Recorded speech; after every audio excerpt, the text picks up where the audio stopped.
င်္ဂလာပါဒီနေ့မိုးပြောချင်တယ်တိလားအဲ့ဒါဘာလဲဆိုတော့ဒီဖောက်ပြန်တဲ့နေရာမှာပေါ့နော်အမျိုးသားတွေအပြင်အမျိုးသမီးလေးတွေပါလာပြီဆိုတော့လေတော်တော်ကိုစိတ်မကောင်းဖြစ်မိတယ်ဆိုတဲ့အကြောင်းမိုးပြောပြမယ်နော်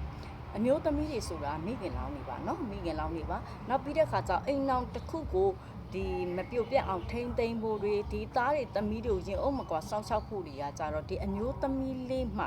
ပို့ပြီးတော့တောင်တာဝန်ရှိသေးတယ်ပေါ့နော်အမျိုးသားတွေဆိုတာကတော့တည်တဲ့အတိုင်းပဲအပြင်မှာစီးပွားချနေတယ်ဆိုပြီးတော့ဒီသားသမီးတွေကိုရင်အုပ်မကွာစောက်ဖို့ကသူတို့အတွက်အချိန်မရှိဘူးဖြစ်တာပေါ့နော်ဒီတော့ဒီသားသမီးလေးတွေကဘယ်သူပဲအားကိုးနေရလဲဆိုရင်မိခင်ကိုပဲသူတို့အားကိုးနေရတယ်ပေါ့နော်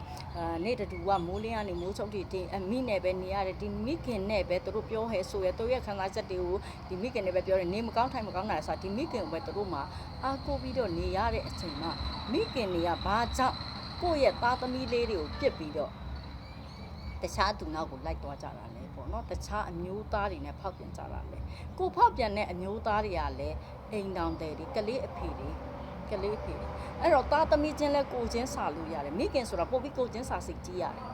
သားသမီးလေးတွေတစ်ဖက်မှာလည်းသားသမီးတွေရှိတယ်တစ်ဖက်မှာလည်းကိုလိုပဲအမျိုးသမီးရှိတယ်သူ့အိမ်တောင်ရေးဟာဘလို့ပဲအဆင်ပြေသည်ဖြစ်စေမပြေသည်ဖြစ်စေသူ့အိမ်တောင်ဘက်ပေါ်မှာဘလောက်ပဲစိတ်ကုန်နေသည်ဖြစ်စေသူတို့ကွာရှင်းမှုမပြပါသေးဘူး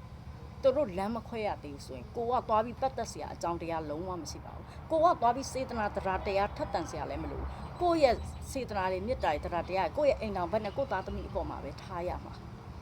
ဘာမှမဆိုင်နဲ့